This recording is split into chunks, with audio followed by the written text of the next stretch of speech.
Hello students, this is our new lecture series, and in this series I am going to give you the best and easiest way to understand the concept of our heating effect of electric current. तो हम लोग आज क्या करने वाले हैं students, हम लोग ये इफेक्ट देखने वाले हैं कि अगर हम किसी इलेक्ट्रिक करंट को एक सर्टेन वायर में फ्लो कर रहे हैं तो इस वायर के अंदर एक इफ़ेक्ट प्रोड्यूस होता है और उस इफ़ेक्ट का काज क्या है, उस इफ़ेक्ट को हम डिफाइन कैसे करेंगे और उस इफ़ेक्ट का एक मैथमेटिकल फार्मूला क्या होगा। इट मीन्स उसमें बहुत सारी बातें इंक्लूड करेंगे आज हम लोग और heating effect of electric current का फंडा समझेंगे कि actually heating effect of electric current है क्या और हम उसको किस तरह से अंडरस्टैंड करने वाले हैं। तो सबसे पहले heating effect of electric current पे आने से पहले हम लोग अपने एक प्रीवियस टॉपिक के छोटे से कंसेप्ट को यहाँ समझ लेते हैं। वहाँ आपने ये सीखा था कि अगर हम एक सीरीज़ कॉम्बिनेशन और अगर हम एक पैरेलल कॉम्बिनेशन को लेके चल रहे हैं तो सीरीज़ और पैरेलल कॉम्बिनेशन में जो आपका एक सर्टेन इफ़ेक्ट आता है उस इफ़ेक्ट को हम अंडरस्टैंड कैसे करने वाले हैं। देखिए, आपने क्या देखा है कि जब हमारे घरों में दिवाली होती है तो हम क्या करते हैं, बताइए, जितनी भी झालर होते हैं आपके चाइनीज़ आते हैं वहाँ पे आप देखते हैं कि वो एक स्ट्रिप में एक एक करके लगे हुए होते हैं। तो इस कॉम्बिनेशन को हम क्या बोलते हैं, सीरीज़ कॉम्बिनेशन बोलते हैं। अब जब हम यहाँ से करंट पास करते हैं तो ये सब बल्ब में क्या होता है, करंट जाता है और सबको ग्लो करता है और सब क्या करते हैं, बोलिए, सब जलना शुरू कर देते हैं। अब अगर बीच से कहीं एक बल्ब खराब हो जाए, मान लो ये बल्ब आपका डैमेज हो गया, ठीक है।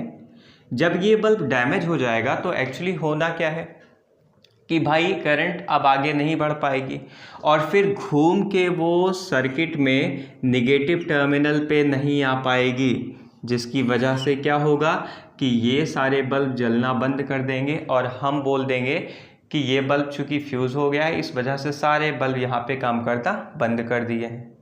तो इस बल्ब का क्या करना पड़ेगा, हमको एक रिप्लेसमेंट करना पड़ेगा। हम टेस्टर से चेक करते हैं कि कौन सा बल्ब मेरा ख़राब है। जो बल्ब मेरा ख़राब होगा उस वहाँ पे हम जो है उसको निकाल के बाहर कर देते हैं और उसकी जगह पे एक नया बल्ब लगा देंगे, जिससे हमारा फिर से ये प्रॉपरली वर्क करना स्टार्ट कर देता है, ठीक है।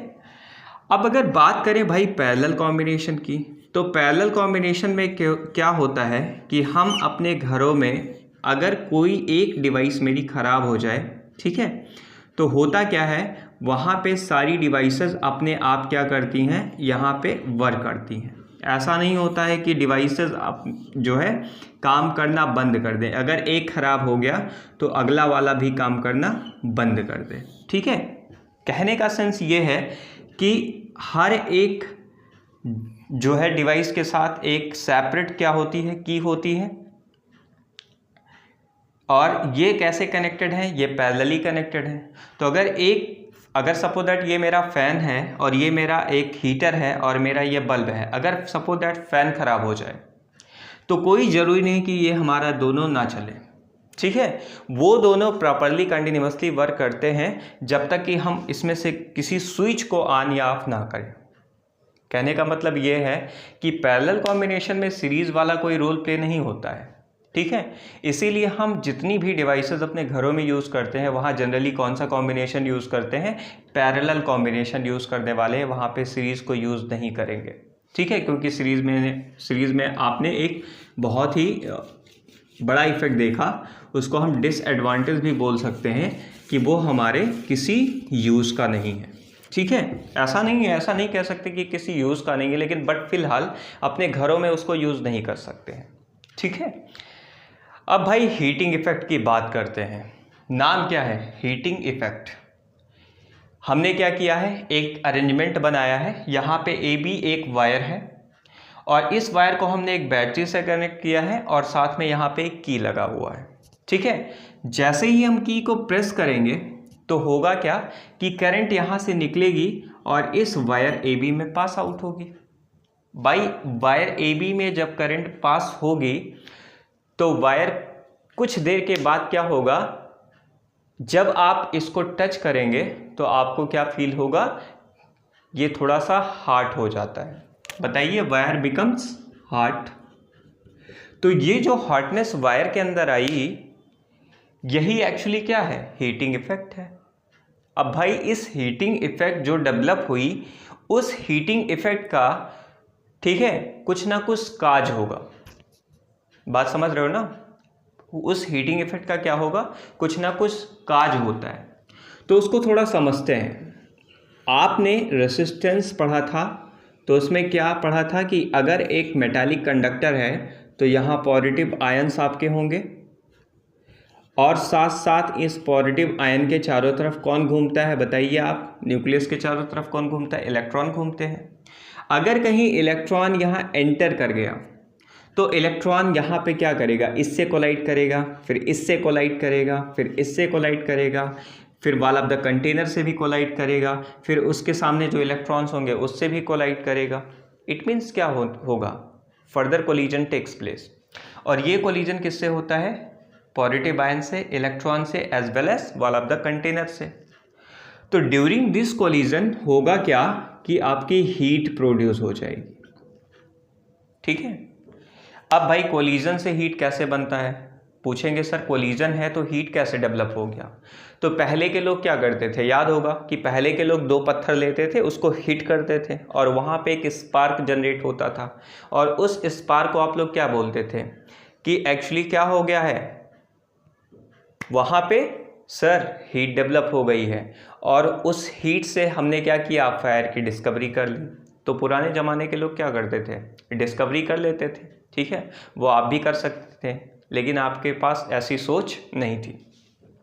अब यहाँ पे क्या है, जो आपका हीट आपको डेवलप हुआ दिखाई दे रहा है, उस हीट की एक सर्टेन वैल्यू होती है, and that heat will be H is equal to simply I square RT। उस हीट की वैल्यू कितनी होती है, H is equal to I square RT होती है। अगर ये हीट इस AB वायर में बनी है, और अगर ये पूरी की पूरी heat by the process of radiation अगर ये रेडिएट हो जाती है, तो इसका एडवांटेज क्या होगा, आवर वायर गेट सेफ। और अगर ये हीट नहीं निकल पाती है तो क्या होगा भाई, वायर को हीट टॉलरेट करने की एक लिमिट होगी, अल्टीमेटली वो क्या कर जाएगा, बर्न कर जाएगा। तो वायर अल्टीमेटली जो फाइनली होगा, ये वायर AB ये बर्न कर जाता है due to this heating effect.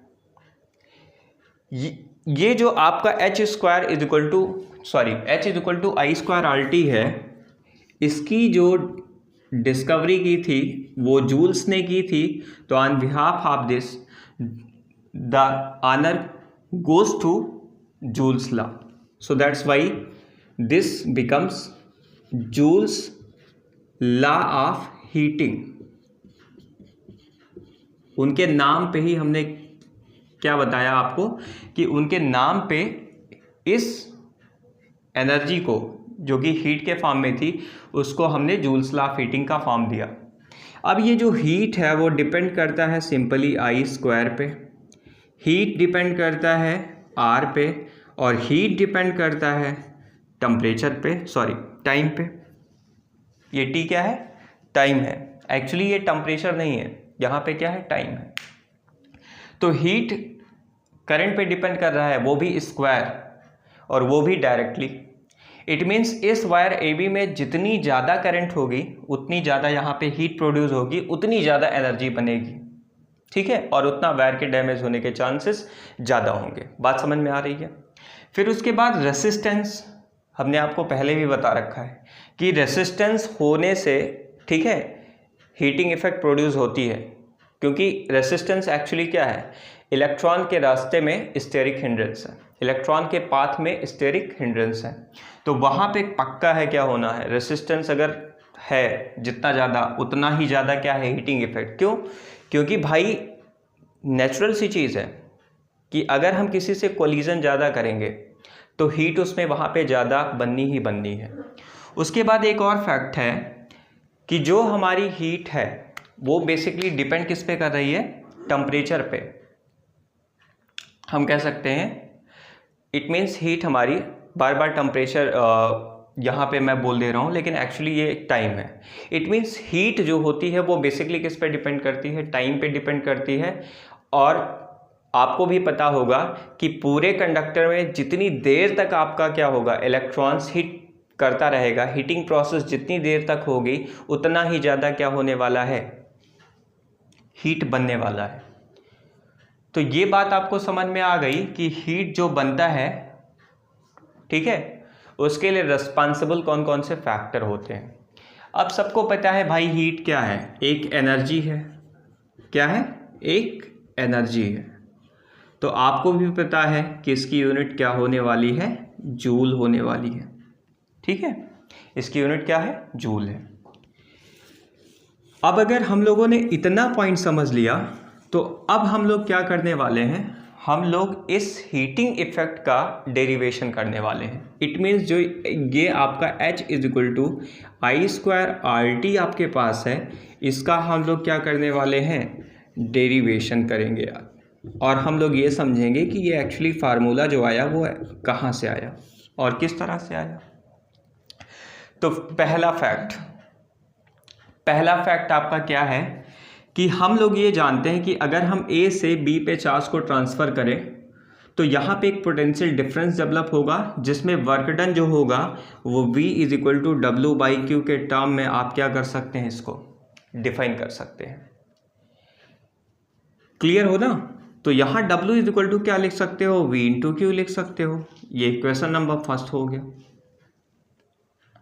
और आप ये भी जानते हैं कि जो हमारा करंट होता है I, वो कितना होता है भाई, Q/T होता है।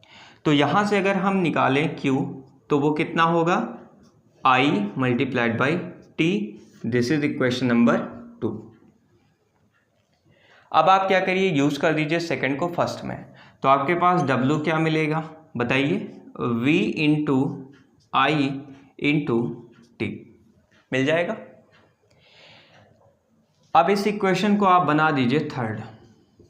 और हमको नेक्स्ट एक और फार्मूला मालूम है, बताइए V इज इक्वल टू क्या होता है, IR। और ये IR क्या है, ओम्स लॉ है, बहुत ही फेमस लॉ। इस फार्मूले को आप W वाले में यूज़ कर दीजिए।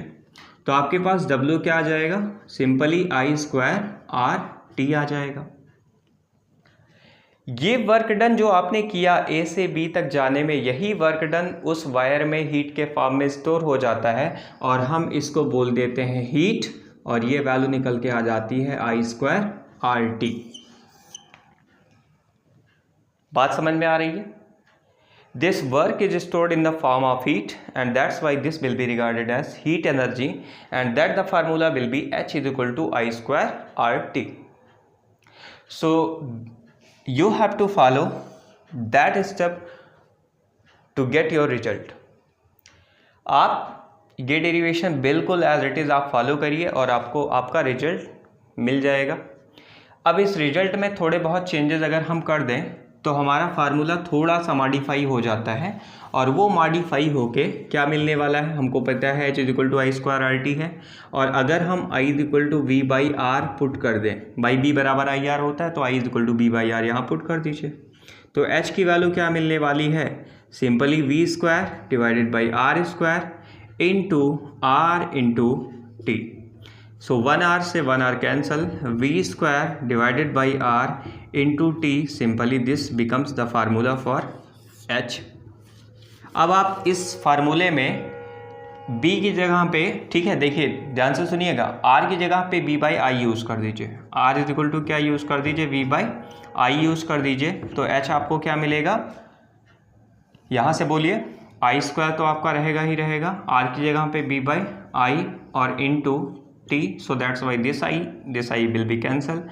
तो V into I into T, this becomes H। बात समझ में आ गई।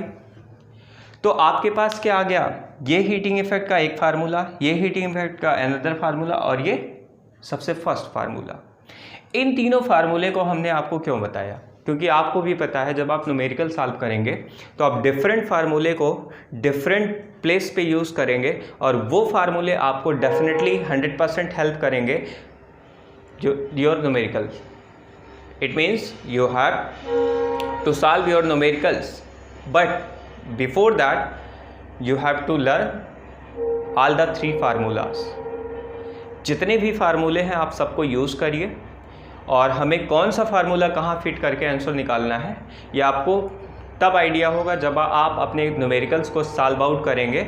और डेफिनेटली आप वेट करिए, मैं आपको बहुत ही बेस्ट न्यूमेरिकल करंट इलेक्ट्रिसिटी के लगवाने वाला हूँ। और इसके बाद जो नेक्स्ट लेक्चर है उसमें हम लोग heating effect of electric current का कुछ इफ़ेक्ट देखेंगे, और उस इफ़ेक्ट को पढ़ने के बाद आपका चैप्टर ये कंप्लीट हो जाएगा। थोड़ी बहुत रेसिस्टिविटी पे भी हम लोग बात करेंगे, वहाँ पे टेम्परेचर का भी कॉन्सेप्ट आएगा कि टेम्परेचर बदलने से रेसिस्टिविटी बदल जाती है।